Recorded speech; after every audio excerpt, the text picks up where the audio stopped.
Bonjour et bienvenue pour cet essai de la lampe Olight S30R Javelot. Un an à rallonge pour cette lampe qui est donc une seconde édition de la lampe S30R sortie il y a quelques années, un petit peu upgradée, vous le verrez, qui est présentée donc dans une jolie boîte qui nous rappelle un petit peu les boîtes d'électronique haut de gamme. Et c'est pas pour nous déplaire. On a une petite languette ici, on tire dessus et on va retrouver donc le contenu de la boîte avec un petit remerciement, thank you, mais de rien, pour avoir choisi les produits Olight. Donc on va retrouver la lampe, bien évidemment, mais vous me connaissez, je vais commencer par la boîte d'accessoires.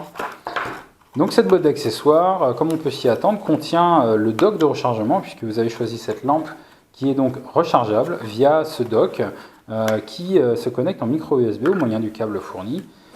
Et sur ce dock, on va également retrouver un port USB finalement pour recharger un autre appareil. On pourrait avoir plusieurs docks en série si on a plusieurs lampes d'ailleurs. Et puis on va retrouver également un petit autocollant double face qui vient se coller sous le dock et puis qui propose une surface adhésive mais amovible pour pouvoir déplacer le dock et le sécuriser sur un bureau, un établi ou une table. On va retrouver également évidemment un petit manuel qui nous explique les différentes caractéristiques techniques de la lampe, son autonomie, les différents modes, etc.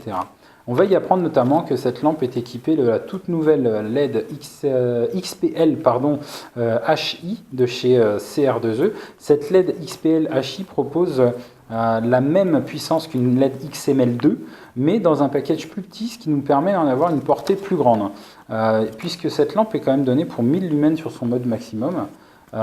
Mais avec une portée supérieure à une LED XML2. On va voir ça tout à l'heure. Donc on a dans un petit écran en mousse, on a notre lampe. Cette lampe reprend exactement les mêmes dimensions que la lampe S30 et S30R, mais avec une nouvelle LED et puis un nouveau bouton latéral. Voilà, donc si on s'oriente vers l'avant de la lampe, on va remarquer on a un réflecteur avec une texture peau d'orange qui nous offre donc un faisceau plutôt doux. Et puis au fond, la LED XPLI qui est donc une toute nouvelle sortie de chez CR2E. Voilà, donc en faisant le tour de cette lampe, on constate que évidemment les finitions sont impeccables. D'un bout à l'autre, c'est très bien usiné. On a une anodisation de type 3 qui est très solide, qui résiste aux rayures. Vraiment une belle finition. On va retrouver donc un clip ceinture en acier qui nous permet de sécuriser la lampe sur une ceinture, une poche ou une bandoulière de sac à dos, peu importe. Très solide, bien sécurisé, amovible néanmoins, voilà comme ceci, mais très solide. On va également retrouver donc le bouton tactile sur le côté, alors tactile non, mais en tout cas cliquable. Donc c'est un bouton électronique derrière un petit caoutchouc transparent qui nous permet aussi de voir à l'intérieur une petite LED rouge qui nous indique quand la batterie est vide. Voilà, donc ça c'est bien pratique. On va également retrouver à l'arrière un bouchon à vis qui est aimanté et qui permet de faire contact avec le dock de rechargement, comme ceci.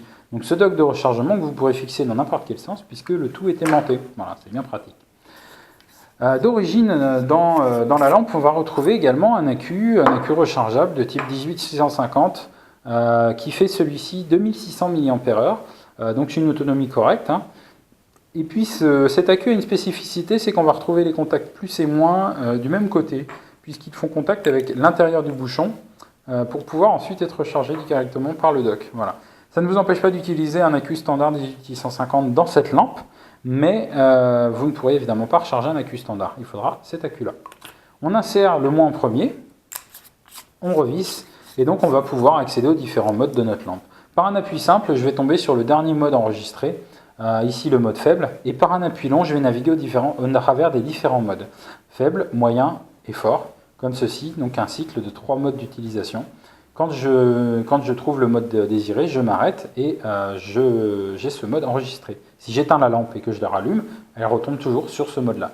Donc si vous utilisez toujours le même mode, vous n'avez pas à vous préoccuper des différents modes. Vous appuyez, vous tombez sur le mode qui vous plaît et vous éteignez par un simple clic.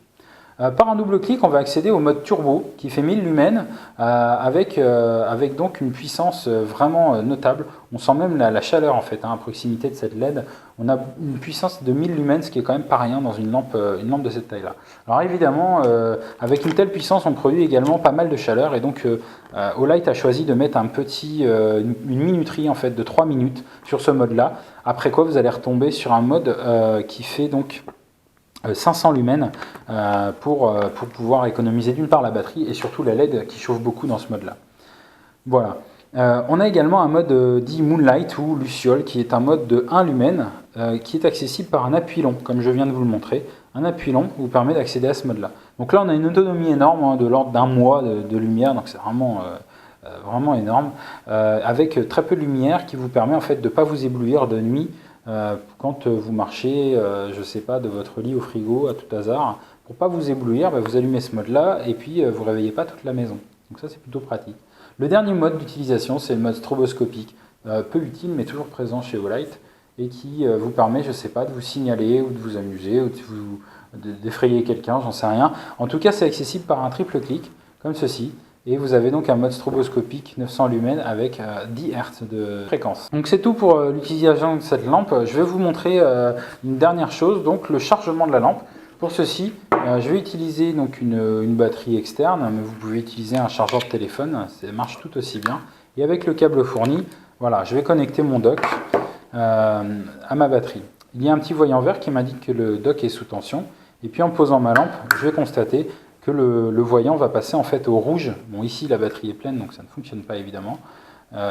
Mais si la batterie est vide, en fait, quand je vais poser la lampe, le voyant va passer au rouge, vous indiquant que la batterie est en charge, et au vert pour vous indiquer que la batterie est chargée. Ça vous permet, quand vous placez toujours votre lampe au même endroit sur une étagère ou sur votre établi, de toujours avoir une lampe chargée sous la main. Voilà, donc c'est plutôt pratique, et puis cette lampe, je pense au quotidien, peut être vraiment utile dans une voiture, dans un établi, si vous travaillez dans un garage, je ne sais pas, notamment avec cet aimant qui vous permet de fixer la lampe, par exemple, sous le capot d'une voiture, donc c'est très pratique. Voilà.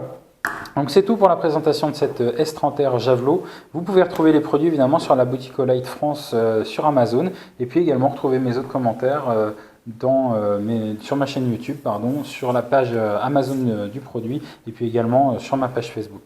Voilà, je vous souhaite à tous une bonne fin de journée et puis bonne continuation. Salut!